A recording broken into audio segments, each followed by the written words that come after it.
Ao vivo! E bom dia, bom dia, bom dia!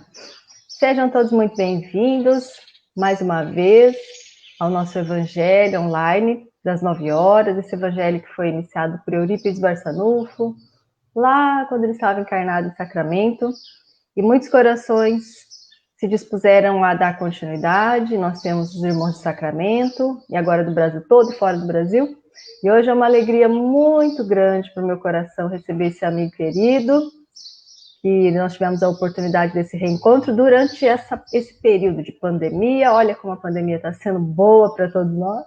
Então seja muito bem-vindo, Leonardo Arruda, que Jesus o abençoe. Obrigado, Mi. Bom dia a todos que nos acompanham.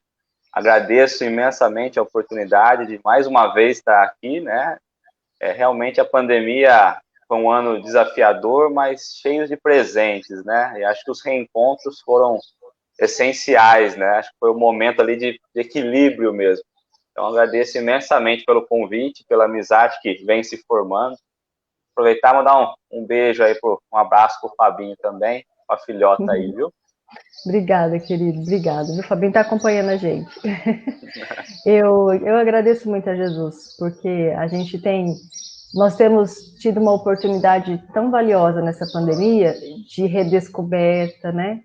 De olhar para nós, para as nossas mazelas, para as nossas necessidades de interiorização. E tem sido uma oportunidade de progresso muito grande, muito valiosa. E também, claro, com a sua cota de dor, de muita dificuldade, dolorosa, porque crescer é um processo, né, que traz em si também a dor, mas a dor do crescimento é uma bênção, né? Se a gente for comparar a dor do crescimento com as outras dores, é uma bênção.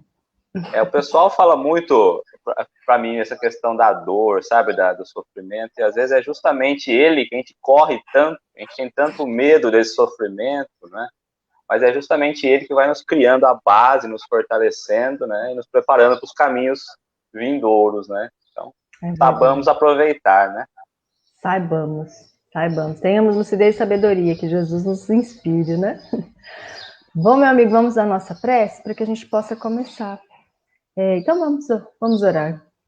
Vamos agradecer a Jesus, pedindo ao Mestre amigo, nosso Mestre divino, possa nos inspirar, nos envolver nas sublimes vibrações do amor, para que possamos, receptivos ao Evangelho, iluminar a nossa mente, a nossa casa mental, iluminando o nosso padrão mental, para que possamos construir uma vida sob bases sólidas, nos princípios luminosos do Evangelho.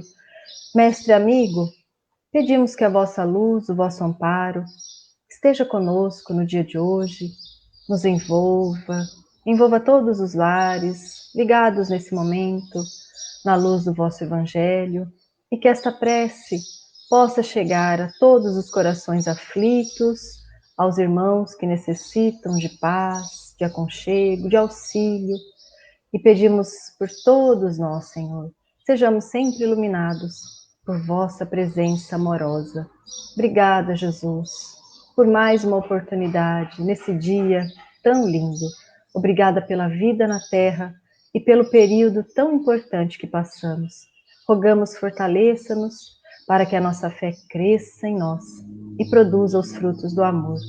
Seja conosco, mestre amigo, que assim seja. Que assim seja. Que assim Olha, seja. que eu vou falar, eu acho que eu e você poderíamos ficar em silêncio para ouvir os pássaros, porque eu estou encantado com esse fundo de pássaro. Isso que eu tô de fone, né?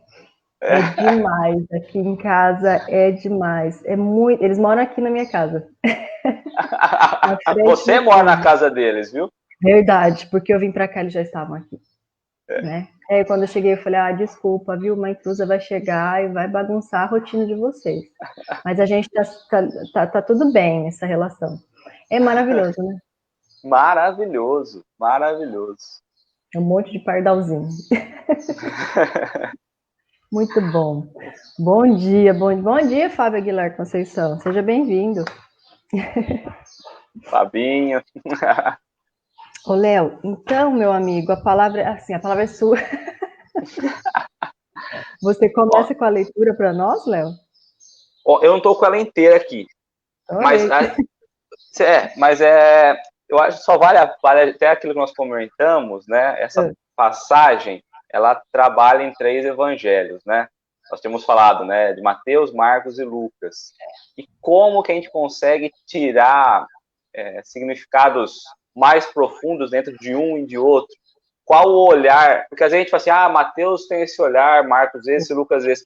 Mas a situação que envolve ali, você vê que de repente cada um consegue ver de uma importância ímpar. Nós falamos de trabalhar Mateus. Quando nós viemos para Marcos, abriu uma imensidão para nós, né? Então, a gente falou, meu Deus. Então, é uma passagem um pouco, não difícil, mas um pouco delicada ali em alguns aspectos, né? É verdade, é verdade. Então, vou ler então, tá? Se me permite. Tá. Marcos, capítulo 9, versículo 14 ao 29. Dirigindo-se aos outros discípulos, viram uma numerosa turba ao redor deles, e escribas debatiam com eles. Vendo-o, imediatamente, toda a turba ficou pasma, e correndo para ele saudava-o. Perguntou-lhes: Que debateis entre vós?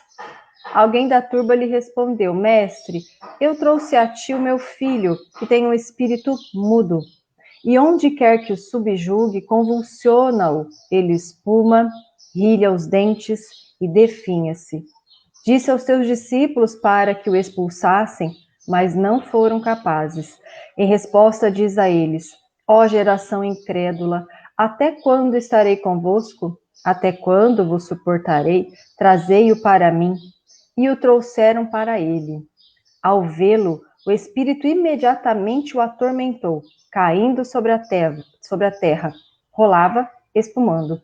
Perguntando ao pai dele: Quanto tempo isso lhe acontece? Disse-lhe: Desde a infância.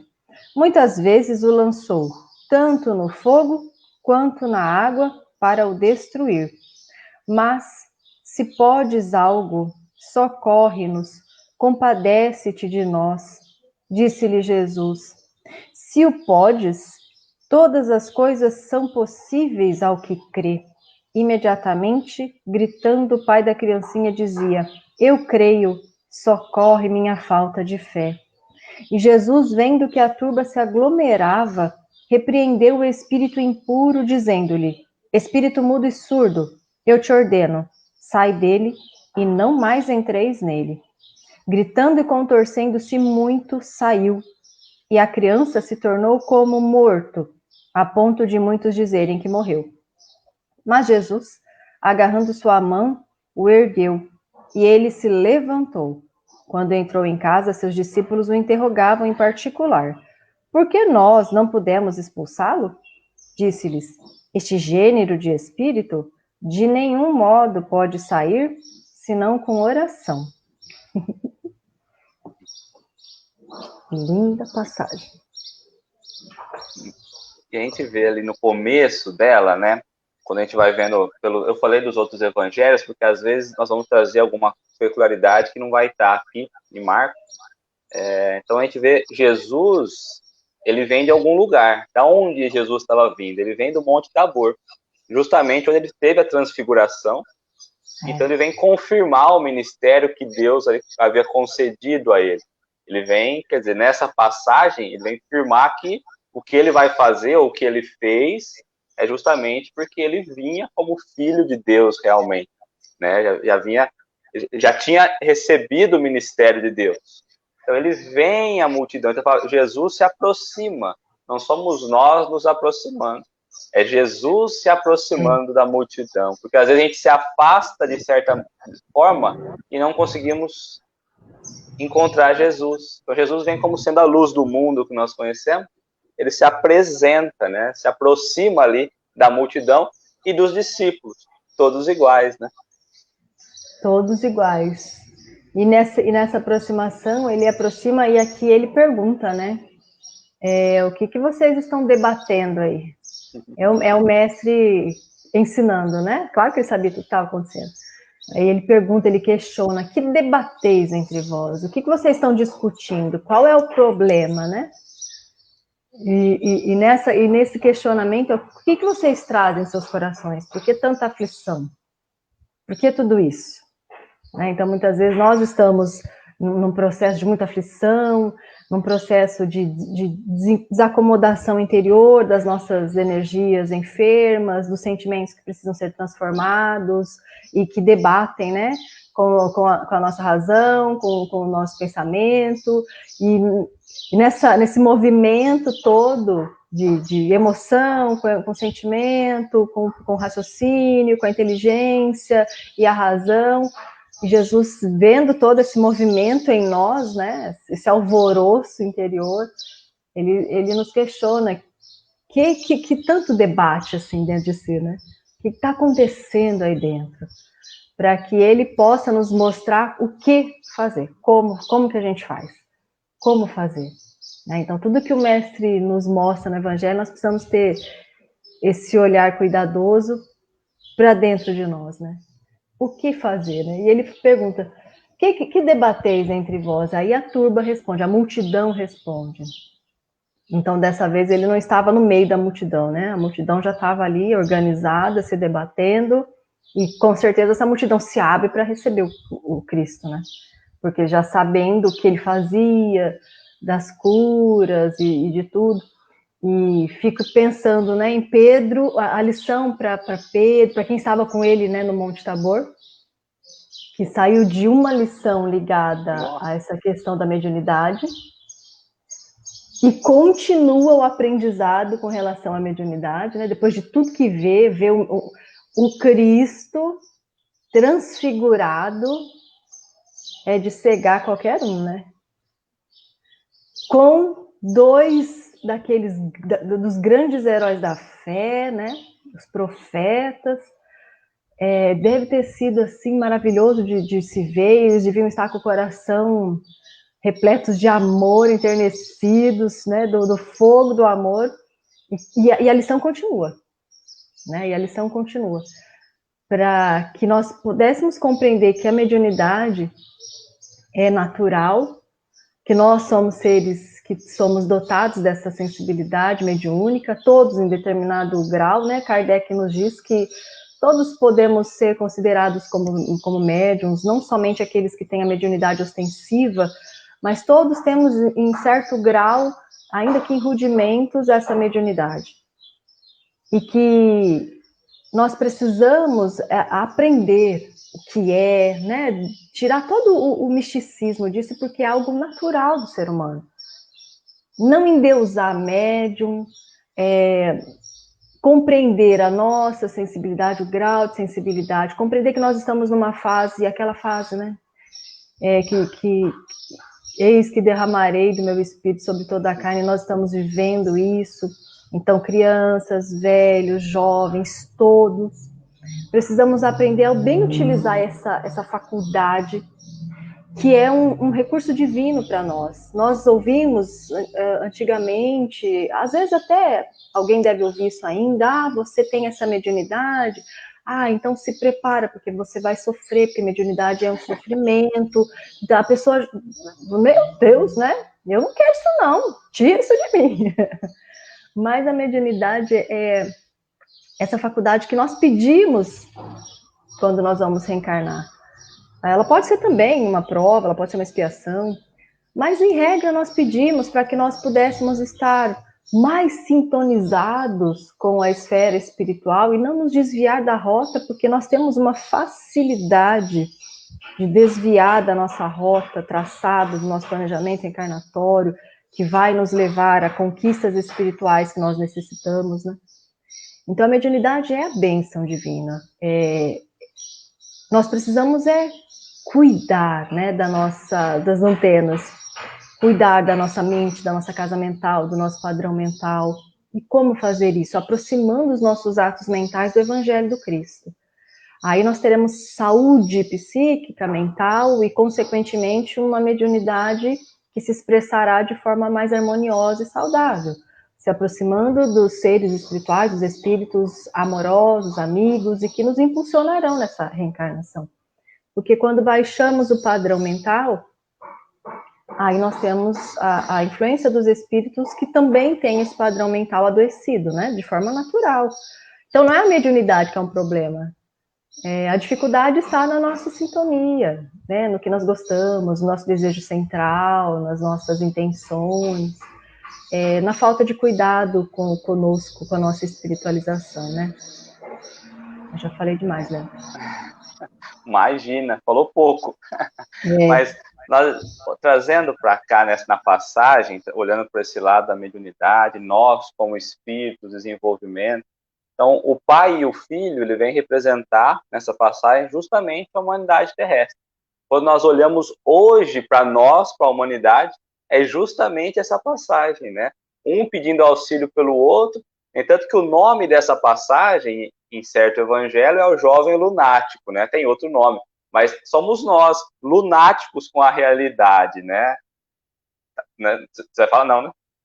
Então, somos nós lunáticos pela verdade, nós não entendemos ainda qual é o nosso objetivo. E aí você vê que entre os discípulos e ali o povo da época estava junto, todos debatendo, Jesus não chega afobado. E quando a gente olha para o lado da mediunidade, ou pelo lado de qualquer confusão, ou qualquer dúvida, geralmente nós queremos chegar afoitos, já responder, já solucionar. Não, Jesus chega calmo, né? E ele pergunta o quê? Nós já iríamos querer resolver o problema. Jesus vai perguntar, mas desde quando está assim? A preocupação dele, mas olha, calma, vamos analisar a situação, desde quando está assim, vamos entender, e nós já queremos chegar e resolver. Então veja, aí ele vai falar, desde a infância. Por que desde a infância? Porque nós ainda estamos na infância do desenvolvimento espiritual, mediúnico, nós não conhecemos ainda a verdade, não conhecemos o cenário como um todo, né? Então nosso intelecto ainda não amadureceu para as verdades, estamos nós fixados na infância. E se nós estamos na infância, nós ainda trazemos também a nossa fé vacilante, né? Tanto que o pai pergunta, se podes, bom, se Jesus não pode, quem poderia então, né? Então você vê ali que ele se coloca em dúvida. E mais à frente ele coloca que ora ele se joga na água, ora se joga no fogo. E aí nós poderíamos pensar, bom, mas isso teria o que a ver com a mediunidade ou com o desenvolvimento espiritual? Porque, na verdade, a gente trabalha a mediunidade, mas a mediunidade é uma faculdade natural do espírito. Então, é o avanço espiritual que nos propicia o amadurecimento mediúnico, né? Então, não é, bom, eu não sou médium, não serve para mim. Não serve. Nós estamos falando aqui de desenvolvimento espiritual. É muito importante essa questão. E aí ele vai falar, tem hora que se joga na água, tem hora que se joga no fogo. E a água nós trazemos como sendo ali o símbolo da criação, né? Então, como você falou, ora, não o pai, mas o filho, mas representando a humanidade se joga olhando para Deus, ora se joga no fogo, se joga nos desejos, nos caprichos, né? Então, existe esse conflito ainda, a gente fala em reforma íntima, mas existe um conflito interno absurdo, né? E o pai entendendo, reconhecendo essa fraqueza, reconhecendo que nós não temos as faculdades ainda desenvolvidas, ele pede ajuda, ele grita por socorro, né? Ele busca o auxílio. E aí os discípulos, ou seja, nós, em torno da situação, porque os discípulos representariam nós também, não conseguem ajudar, porque trazemos ainda, todos nós, uns um pouquinho melhores, outros um pouquinho abaixo ainda, mas trazemos essa dificuldade, né? Esse é o cenário que nós encontramos. É verdade, Léo. Bem representado, né? A humanidade, nós somos espíritas, que nós estudamos, nós buscamos a nossa transformação moral e nos debatemos nessa realidade, né?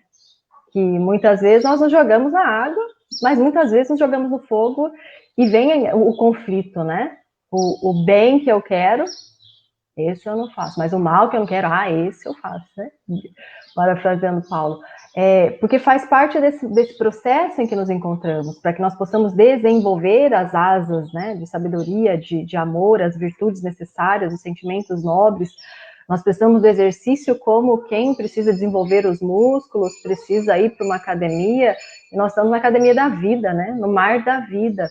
E é aqui que nós vamos exercitar e desenvolver todas as virtudes necessárias, todos os sentimentos nobres necessários. E por isso nós temos ainda em nós essa fé que é vacilante, essa fé que ela não tem uma cadência como uma música harmoniosa, né? Ela está no momento parecendo uma montanha-russa, tem momentos que nós estamos lá em cima, depois lá embaixo. Faz parte desse processo em que nós nos encontramos, né? Ô, Mi, nós temos tanta fé que é bom ninguém nem perguntar, senão a gente duvida dela já na hora, não é? Na hora, A gente tem tanta fé que chega um momento de qualquer dificuldade e tal, a gente vacila. Vem as provas escolhidas por nós, né? Nós escolhemos o nosso gênero de provas. Então, cada um de nós tem umas provas muito peculiares, né? E elas são aqueles convites divinos para que nós possamos reformular ou transformar ou curar o que está enfermo em nós, o que precisa ser modificado em nós e nos permitirá, então, asas maiores, né? Para que nós possamos voar e alcançar mais a plenitude. Então, nós escolhemos aquele gênero de prova de acordo com a nossa necessidade espiritual. E quando aqui chegamos, iluminados pela luz da doutrina espírita, muitas vezes as provas se aproximam de nós e nós entramos em processo de vacilação da fé. Quando não, nós temos uma fé que ela é tão delicada e frágil que nós estamos num grupamento espírita. Então, se alguém do nosso grupo espírita vacila, ou se ele cai em erro, nós vacilamos na nossa fé, saímos em debandada, às vezes de uma casa espírita, às vezes de um trabalho, às vezes de um compromisso, porque o outro errou. E isso demonstra a nossa fragilidade da nossa fé, que precisa ser estruturada. Então, quando a gente reencarna, nós temos várias virtudes a serem estruturadas. E a fé é notório, que todos nós precisamos sedimentar e estruturar essa fé. E para que isso aconteça, como é que vai ser, né? Com as provas. As provas que chegam, que são as oportunidades divinas. Então, no momento desse sofrimento, como é que a gente faz? A gente se aproxima como o pai que pede, né? E diz para o Cristo, olha, eu creio, Senhor, mas eu descreio. Eu creio, mas tem momentos que eu não creio. Eu tô crendo, mas não tô muito, Senhor. Me ajuda na minha falta de fé, né? Na minha incredulidade. Quando a gente faz isso, né? Nós abrimos o nosso coração, nós conseguimos nos compreender. E humildemente nos colocamos, né? Para Jesus com aquilo que nos falta. Com sinceridade, com humildade, né? Não com o peso de uma culpa, mas com a humildade.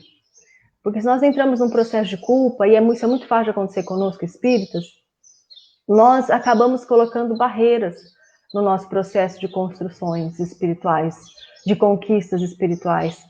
Porque a culpa, ela pesa, a culpa, ela paralisa. Nós assentamos perante a dor e nos sentimos tão enfraquecidos e fragilizados, vontade fragilizada, as potências do espírito começam a adormecer em nós, e a nossa fé, que era vacilante, ela entra em stand-by, né? Então, se a gente se demora nesse processo de culpa, nós adoecemos muito espiritualmente. Então, compreender que nós somos, como o Léo trouxe aqui para nós, essas crianças espirituais.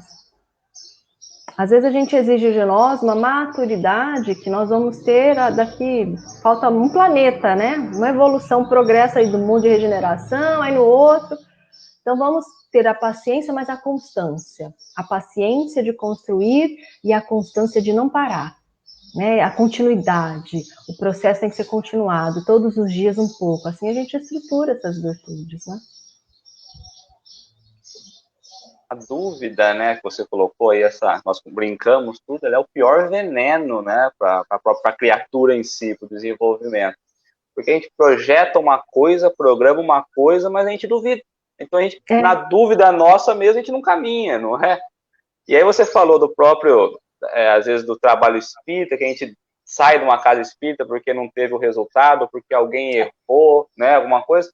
Mas a passagem está aí também. Os discípulos falharam, né, ao tentar tirar o demônio colocado aí, né, a tentar curar o rapaz. Os discípulos falharam.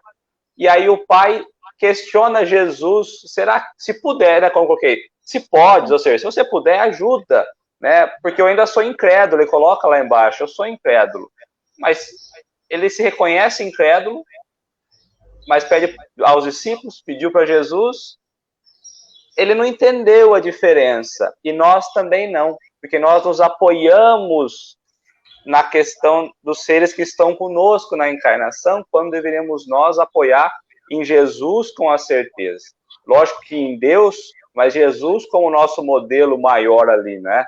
Então, nós em toda religião, nós vamos encontrar a fé, mas é aquela fé comentada em excesso, mas praticada no mínimo, né? E na tempestade a gente abandona ela e perdemos a confiança, né? Então, ora acreditamos, ora desconfiamos, como você colocou. E nessa passagem, quando ele vai trazer justamente o curar o menino, vou trazer como sendo a cura, né? Como tirando o mal do menino, vamos trazer assim. Jesus não chegou e teve que fazer tanto esforço, né? Não foi um sacrifício, pelo contrário. No texto coloca, bastou a chegada de Jesus. Jesus ordena que ele se restitua, né? Ou que o espírito saia, mas que ele se restitua com o objetivo que realmente ele tem que ter, pelas palavras. É o magnetismo ali, aqui entra a mediunidade, mas entendendo que é o desenvolvimento espiritual, trazendo Cristo, óbvio, como exemplo, está muito distante de nós, mas esse é o caminho. Ao chegar, a questão, o impacto vibracional que chegou junto com ele, é o que movimentou isso.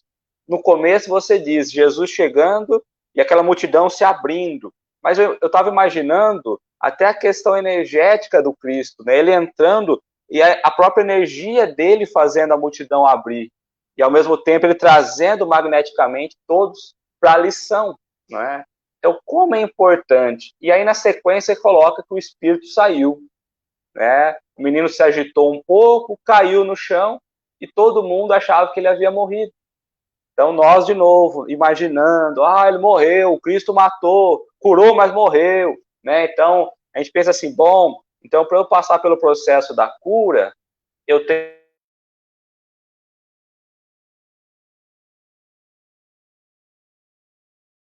somente assim ou melhor, através das reencarnações. Somente através das reencarnações que eu vou conseguir, então, me curar, ou me ajustar, ou me aperfeiçoar. E aí Jesus vai lá, dá a mão pro menino, com calma de novo, todo mundo conversando, imagina o burburinho que não estava ali, né? Morreu, Jesus matou, enfim. Dá a mão pro menino e traz ele novamente. E aí, aí eu fico olhando e imaginando, quando Jesus faz esse movimento de dar as mãos, é um momento em que o Cristo entra em ligação com o espírito do menino e ele se desliga das coisas da matéria, das coisas da terra e sente o envolvimento de Jesus. Sente o que seria estar num degrau acima, como nós falamos mediunicamente, né? Conseguir olhar pelas coisas espirituais, como você bem colocou. E ele volta, mas ele volta para a verdadeira vida, olhando as coisas pelo lado espiritual, abandonando as coisas materiais. Então Jesus vem e reorganiza toda a questão energética, os órgãos ali que estavam desequilibrados. Como é importante, às vezes, esse choque, né? Chegarmos a desligar das nossas paixões, que dói, como você colocou, é dolorido, nem tanto que coloca, o espírito se agitou e saiu com violência, né? Porque dói, é um movimento brusco que precisamos fazer para transformar. Não preciso desencarnar para poder aperfeiçoar. Pode ser agora. Vai demandar um esforço absurdo, mas pode ser agora, né? E aí, porque, olhando para o lado dos discípulos também, que não conseguiram, lógico, porque eles não estavam preparados como Jesus, mas os discípulos são o outro. A cura em nós, né, a transformação íntima, como o próprio nome diz, é íntima, depende de mim. Não adianta eu buscar no outro, é a minha ligação com o Mestre que propicia eu, de fato, me curar das doenças terrestres, das doenças materiais, vamos dizer assim, né? Porque nós nos olhamos e nos apaixonamos pelas coisas da carne, não é? E aí o Cristo vem e fala, não conseguiram curar porque eles não tiveram a fé suficiente. Ou o jejum, como é colocado, mas o jejum aqui não é o da comida, o jejum aqui é justamente da materialidade. Então, quando nós abrimos mão, fazemos o jejum material, nós conseguiríamos, então, curar, ou melhor, conseguiríamos estar em sintonia com o alto, e aí usar dessa mediunidade, ou desse magnetismo, ou dessa elevação do Cristo, porque estaríamos nós saindo da infância espiritual e caminhando para um progresso, né? Falei muito, né? Não nada. Ai, Léo, super legal. Super, eu fiquei, você falando, e eu fiquei me imaginando na figura desse menino aí, dessa criança, né? Já pensou, gente? Jesus toma você pelas mãos, te ergue de um processo extremamente doloroso, que para os olhos da terra não tinha mais o que fazer, né? Era considerado louco, lunático, porque todo aquele que tinha um processo de obsessão, até pouco tempo atrás, né, gente? Antes da doutrina espírita chegar, quem possuía processos dolorosos pela mediunidade desequilibrada era tida como louco. Quantos foram parar em hospícios, né? Quantos perderam a existência por não conseguir reajustar com esse espírito, ou esses espíritos que são os credores, né? Os cobradores do passado. Então, imagina você lá naquela situação, o pai vendo tudo isso e o Cristo, você está caído no chão, morreu, né? Parou tudo. Porque o processo choque é muito doloroso, né? A gente sabe que quando nós que trabalhamos na casa espírita, às vezes acontece de chegar até nós, né, obsessões de estado bem grave, e esse era um grau máximo de obsessão, tanto é que o menino já não tinha mais o poder do seu livre-arbítrio, dos seus atos, o espírito fazia o que ele se jogasse em locais perigosos, como por exemplo no fogo. Então, nesse caso, já há o sequestro da inteligência, das faculdades, né, do raciocínio. Então, nesse caso, a gente sabe que para que haja a separação é algo muito gradativo, porque se for feito algo muito brusco, há realmente um risco dos órgãos vitais se prejudicarem. Então, é um processo que acontece lento e gradativo, para nós, né? Lento, gradativo, com a reforma moral do ser, com a reforma também do espírito, para que ambos se desenlacem, porque há um entrelaçamento mútuo, aí, é recíproco. A obsessão nunca, nesse teor que ela está, nesse grau que ela se encontra, é uma obsessão recíproca, né? Os dois se obsidiando aí. Então, nesse caso é delicado. Se há uma separação brusca, há perigo para os órgãos até físicos do obsidiado. Então, nesse caso, como era o Cristo, o governador, né, o nosso rei, o nosso mestre, que direciona e orienta o nosso processo evolutivo de todos nós, de nós encarnados, os desencarnados, o espírito que estava obsidiando, o menino obsidiado, e conhece toda a nossa ficha, né? Ele chega e toma o menino pelas mãos. Imagina, né, Léo, aquele poder magnético tomando conta de você. Entrando, sentindo entrar. Tudo, tudo, tomando uma conta de você, você já não consegue mais nem se ver, né? Acho que você passa a entrar num estado de êxtase. E aquilo curando, né? Ele curava o corpo, ele curava atrofiado, ele curava aquilo curando internamente, espiritualmente, fisicamente. É o que ele faz conosco, né? Quantas vezes o Cristo falou, olha, quer me seguir? Venha, venha, venha, venha até mim, e dá as mãos para nós. Quando nós estamos num processo assim de muita dor, de muita dificuldade, e que nós sentimos que as forças físicas estão esvaindo, nós não temos mais recurso, nós internos nos achamos que não temos mais recursos, estamos mortos em vida. Isso não acontece conosco, gente? Isso acontece com todos nós. Existem momentos que parece que os recursos acabam e que a nossa fé vacilante, ela para de existir e que a nossa vontade se enfraquece a tal ponto. É só lembrar o que acontece com essa criança, que somos nós, a criança espiritual aí, né? O Cristo nos toma pelas mãos e nos levanta. E aqui ele diz, né? Ergueu. O Cristo o ergueu. Ele estava deitado, ele estava caído, ele estava numa condição de dor, de sofrimento, de dificuldades, como todos nós passamos muitas vezes na existência.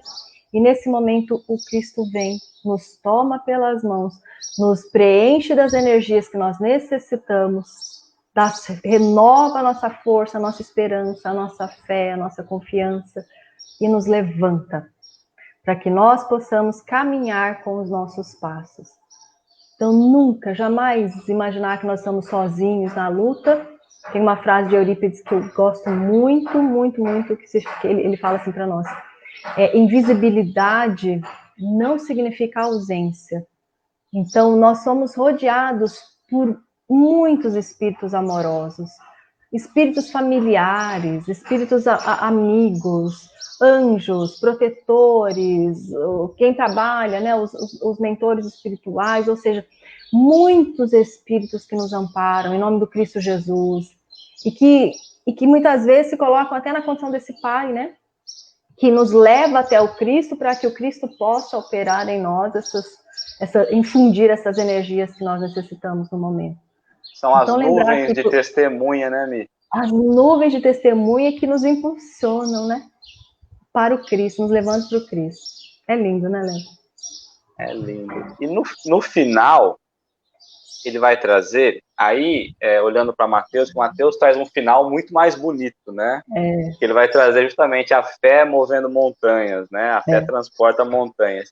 E aí, quando os discípulos perguntam para o Cristo, por que nós não conseguimos? Ou seja, eles foram lá indagar o Cristo, mas como que eu não consegui, né? Aí o Cristo coloca, por causa da vossa incredulidade.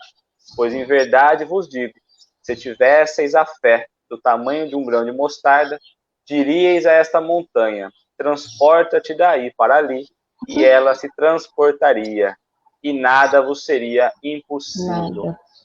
E aí nós vamos entrar no que nós estamos falando da fé, mas a montanha aqui que o Cristo traz é algo como sendo impossível. Como nós poderíamos imaginar mover, transportar uma montanha, né? Então podemos imaginar que é algo que os braços humanos não conseguiriam abraçar. Nós estamos falando de uma coisa muito maior. Mas também poderíamos pensar na montanha aqui como sendo as nossas dificuldades, as resistências que nós criamos, a nossa má vontade, os preconceitos, os interesses materiais, o egoísmo e tantas outras coisas, paixão, né, que nós temos paixão no mundo, o orgulho. Então, ele vai trabalhar essa fé, ele vai trabalhar essa cura, ele vai olhar para nós e falar, olha, vocês não estão conseguindo progredir ou avançar porque vocês não trazem a base, que é a fé, que é a confiança própria, criada ali nas nossas forças próprias, capaz de estimularmos a fazer coisas que nós não faríamos sem a fé. Ele não falou que precisa nada, é só a fé. A própria fé vai estimular a fazer coisas que nós não conseguiríamos normalmente. Ou seja, é o acreditar, não é o supor. Eu suponho que é assim, eu suponho que a fé seja assada. Não, é a confiança na realização de algo mesmo. Entanto que ele chega, pergunta para o pai, conversa com o menino, né? Ordena para o menino, mas não é uma ordem, mas é uma fala. O ordenar aqui é na certeza, não é? Trazendo aquela certeza, não é sendo ríspido ou nada disso, né? E é assim que ele fala, nossa fé, como nós colocamos, é vacilante. Por quê? Porque nós queremos, às vezes, impor, inclusive, a nossa verdade com violência, às vezes não física, mas mental. Não é? Nós vamos perdendo ali o sentido pelos dogmas que nós trazemos, pelas crenças, e queremos acreditar sem pensar. Quando, na verdade, deveríamos trazer pela fé verdadeira, que é aquela olhada entendida, compreendida, né? Mas que age sempre com paciência, com calma, sabe esperar, que é o Cristo. Cheguei, Deixa eu analisar com calma, agora eu vou agir, não é? Com humildade. Então, a diferença disso, né? E dentro das religiões, sereno, e nós, né? Nós somos assim, não somos? Cabelando. E quando nós trazemos para dentro da religião, nós imaginamos ter uma fé inabalável, quando na verdade ela é totalmente abalável. Porque nós vamos cair. Porque nós vamos cair na fé raciocinada e na fé cega, que nós tanto estamos acostumados a ver dentro da doutrina. Ou seja, a própria nós na doutrina, tendo conhecimento, tendo o véu erguido, somos vacilantes. Mas tem um porquê. Porque nós temos preguiça de interrogar aquilo que chega até nós. A situação chega, nós não vamos interrogar, a gente aceita ela do jeito que veio. Então, na primeira realidade, na primeira razão, nós vamos ver que nós estamos errados. E aí nós nos tornamos como? Incrédulos. Mas por erro nosso. Eu tenho falado isso essa semana, bastante nos grupos de estudo que eu participo. Nós mesmos, nós vamos buscar estudo. Não sei se você já percebeu isso, você já olhou por esse lado. Nós vamos buscar um grupo de estudo, mas nós não estudamos para ir para um grupo de estudo. Nós queremos receber do outro. Né? Então, é igual um processo do professor. O professor chega e vai passar para o aluno. Mas o aluno não buscou nada. Assim somos nós. Estamos esperando chegar. E o que chegar, a gente aceita. A gente não questiona, não interroga, não traz essa fé raciocinada. Deixa eu raciocinar. Por que é assim? E aí, quando eu entender e compreender, eu me desperto para as realidades verdadeiras. Exatamente. É a base, né? É exatamente assim, sabe? Nós temos muito no processo educativo da escolar mesmo, né? A grande maioria de nós foi educada em escolas em que há esse processo que Paulo Freire chamava de educação bancária, né? Que o professor vai lá e coloca tudo que tem que colocar, faz o depósito e no momento da prova a gente vai lá e dá o extrato daquilo que foi colocado. Então, nós não aprendemos o quê? A raciocinar, nós não aprendemos a refletir, a buscar a resposta daquilo, a sermos instigados a criar, a cocriar, né? Então, isso é muito, muito ruim para o nosso processo de crescimento. Porque a gente acaba ainda, às vezes, vai para uma faculdade e as coisas continuam do mesmo jeito. E a gente está lá, passivo, esperando que esse conhecimento entre. Mas, e por isso eu sou apaixonada em Pestalozzi, Eurípides e Montessori. Vamos buscar o conhecimento, vamos co-criar conhecimento. A criança, desde a mais tenra idade, ela tem a oportunidade, quando ela tem essa oportunidade de co-criar, é muito diferente. Né? Então, a gente vai para um grupo de estudo na casa espírita do mesmo jeito. Vai lá esperando receber todo que é o depósito que eu preciso para a semana. Mas nós estamos na fase do conhecimento reflexivo. Então, os grupos de estudo são grupos de troca. A gente precisa trocar. Para eu trocar, eu preciso me abastecer, buscar fontes, porque imagina um grupo de estudo de 10 pessoas, quando uma faz o seu processo de conhecimento e leva. Aí o outro também leva para um outro prisma. Aí o outro que buscou em outras fontes e tem o seu cabedal, a sua construção, né? Traz por outro. Gente, nós saímos de lá de um jeito. Agora, quando só um fala, só um expõe, só um busca o seu posicionamento, o que ele alcançou, o que ele consegue, é diferente. Né? Então, nós estamos no momento de nos responsabilizar por nosso processo de evolução, por nosso crescimento, pelo estudo. A gente espera tudo muito, né? A gente quer ainda que o Cristo pegue a nossa cruz e carrega. Carrega, Senhor, a minha cruz, eu não quero, não tenho força. Mas o Senhor tem tudo, o Senhor é tudo. Pega na minha mãozinha, né? Pega na minha mãozinha, levo eu. Nós temos que construir esse processo. E aí, essa fé, né? O Kardec nos traz aqui no Evangelho segundo o Espiritismo, quando ele reflete sobre isso, as montanhas, né? Imagina para nós, quando a gente olha e fala uma montanha, aqui em Tupã não tem montanha nenhuma, né? Mas vamos imaginar uma montanha. Você olha para aquela montanha e o Cristo fala, ó, se você tivesse fé, você transportaria essa montanha. Você olha e fala, impossível. Impossível. Não tem coisas em nós que nós olhamos e falamos, esse trem tá impossível de transformar. Vocês têm certeza que eu pedi esse gênero de prova? Porque não tô conseguindo passar, não tô conseguindo transpor. Lembra da montanha. Quando a gente olha e fala, tá impossível, o Cristo fala, olha, tá parecendo difícil porque tá faltando a estruturação da fé. Então, Serra de Quintana dá, né, Fábio? Estrutura a sua fé que essa montanha você transporar, né? Como o Léo trouxe, não é uma montanha física. Seria mais fácil a física, muitas vezes, do que as nossas montanhas das nossas construções doentes de milênios. E aí nós temos tanta falta de fé em nós, que nós somos seres divinos, nós somos criados com germes divinos, com centelha divina, com potencialidades imensas e divinas em nós. E ali esperando o quê? O despertar, o desenvolvimento, esperando que é como a semente, né? E tem uma mensagem que Emmanuel fala sobre fé, eu não me lembro agora, me perdoem, eu não me lembro o nome. E ele fala que a fé é como essa semente que precisa ser depositada em nossos corações. Agora, pare e pensa, você já plantou semente num solo duro, num solo que não é tratado, que é árido, que é seco, uma terra que parece areia? Não vai nascer. Para que a plantinha seja depositada uma sementinha e essa plantinha brote, essa terra precisa estar afofada, remexida, preparada, adubada, ou seja, como é que esses processos acontecem em nossos corações, né?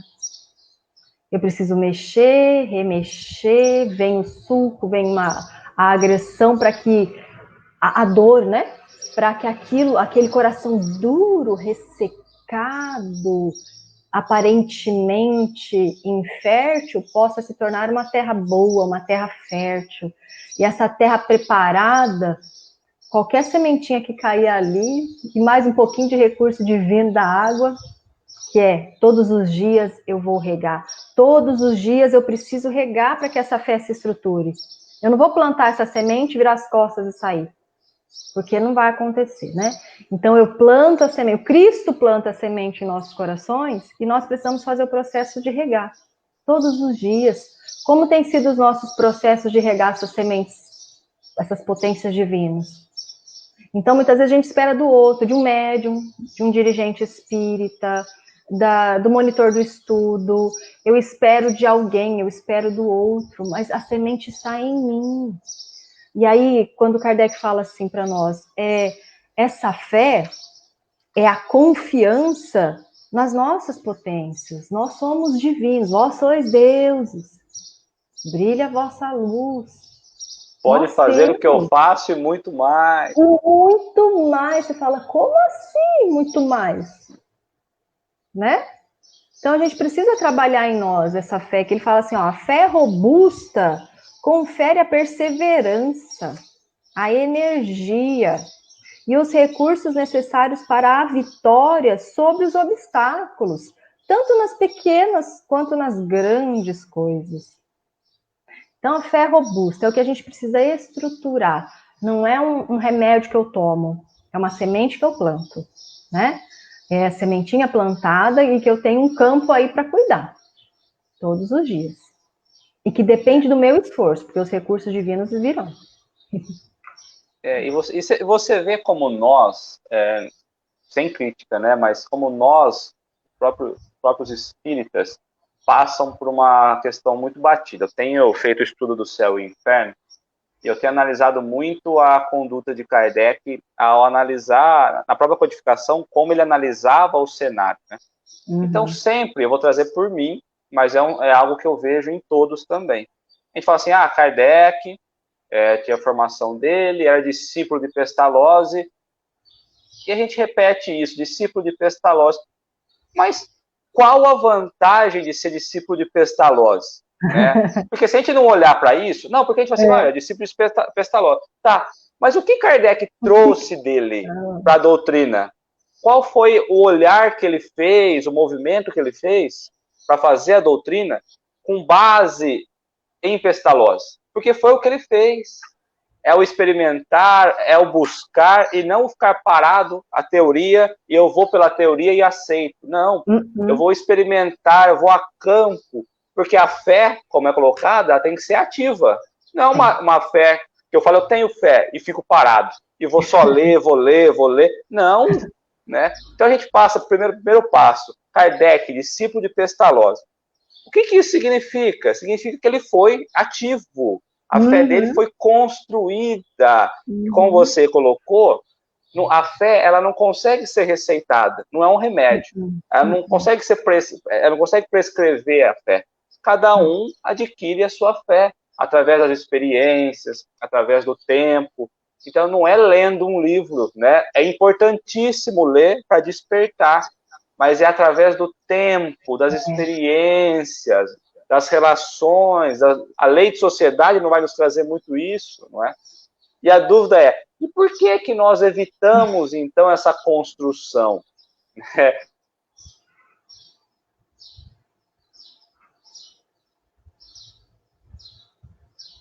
Tá cortando.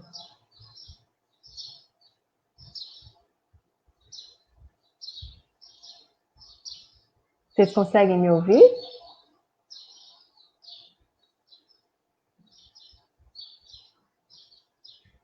Sim? Suficiente.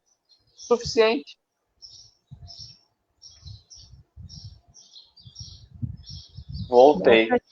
Voltou. Voltou, Leonardo. Então, quando nós olhamos ao redor, nós temos provas suficientes de Deus para criar a nossa fé. Então a gente fala assim, não, eu não tenho fé porque eu não consigo ver Deus, eu não consigo sentir Deus. Não. Será que não é por descaso? Será que não é por preguiça, por medo, por orgulho?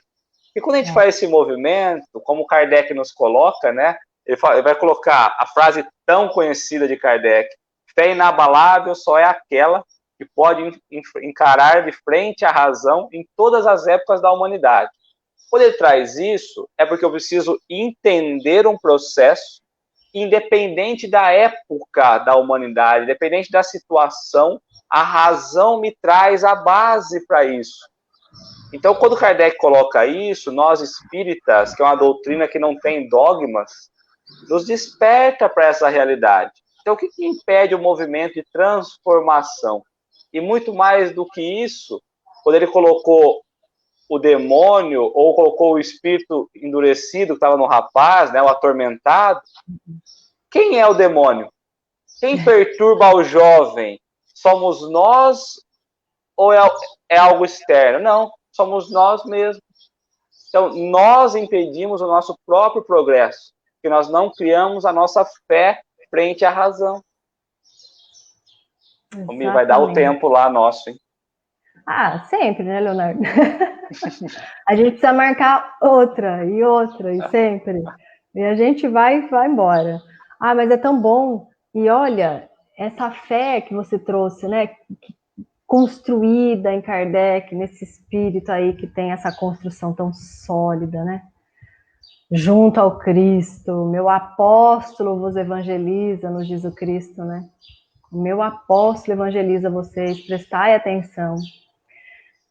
Então, esse ser aí que foi escolhido entre todos lá para se materializar, entre todos da Play de Verdade, para estar conosco, que trazia a razão tão desenvolvida e o coração tão desenvolvido, né? Os dois pilares aí da evolução, e questionador, e aquele homem que buscava, que refletia, que estudava, que aprendeu com Pestalozzi a ir a campo para entender os processos da natureza, os processos naturais da vida, do plantar algo para ver nascer. Muito diferente de você falar para a criança, olha, gente, um desenho. Aqui é a semente, assim ela brota. E você ir lá e fazer o processo com a criança. Criança, olha aqui a terra, semente, vamos ver como é que acontece a germinação, vamos plantar essa semente, vamos cuidar, vamos regar, vamos ver quanto tempo leva. Agora essa daqui nós vamos plantar, não vamos fazer nada. Deixa ela lá escondida num cantinho escuro e vamos ver o que acontece. É viver o processo, né? É muito diferente, né? É muito diferente. Viver o processo. É isso que nós espíritas precisamos fazer. Vamos viver o processo, né? Vamos viver o nosso processo de evolução. Vamos viver essa oportunidade divina que Jesus está nos enviando. Vamos estudar a doutrina e torná-la útil em nossa existência. Vamos mergulhar no Evangelho do Cristo e o esforço de vivência do Evangelho. E isso vai ter bastante treino, né? Exercício, muita prova, que nos elevará. Então, vamos buscar estruturar a nossa fé, porque nós necessitamos dela como a base aí para a construção de todas essas virtudes necessárias na nossa vida, né? Meu amigo, e já passamos o tempo. Léo, faça suas considerações sobre o tema finais. A gente podia ficar aqui mais 3 horas conversando sobre o assunto e ainda seria pouco, né? Essa passagem foi um aprendizado e tanto, né? A olharmos para dentro de nós, olharmos para a maneira como nós temos construído a nossa fé sobre a razão. Se é que temos feito isso, né? Esse é um grande problema também. Então, corrigindo, que possamos iniciar a nossa construção da verdadeira fé pela razão. E assim nós estaremos ligados a Jesus, não precisaríamos esperar o mestre vir até nós, podemos nós ir até ele, e ao invés desse processo de esperar que o outro faça por nós, que nós possamos ser os co-criadores como Cristo, possamos fazer o que ele faz e muito mais. Mi, obrigado pela oportunidade, um grande abraço a todos que estão nos acompanhando aí nas redes sociais. Obrigada. Agradecer os pássaros que o tempo todo falaram conosco. Que coisa linda. Obrigado. É lindo, viu? Né? É lindo. É Deus falando, não é? É Deus falando. Como é que a gente não consegue ver Deus na perfeição de tudo, né? Na perfeição das coisas. Pois é, então. Eu falei disso, a gente não vê porque nós não queremos. Precisa de algo mais? Não, não precisa. Quem é que ensina, né? Eu sou muito aquelas mães corujas, fico assim, será onde é que eles arrumam comidinha? Eu fico olhando.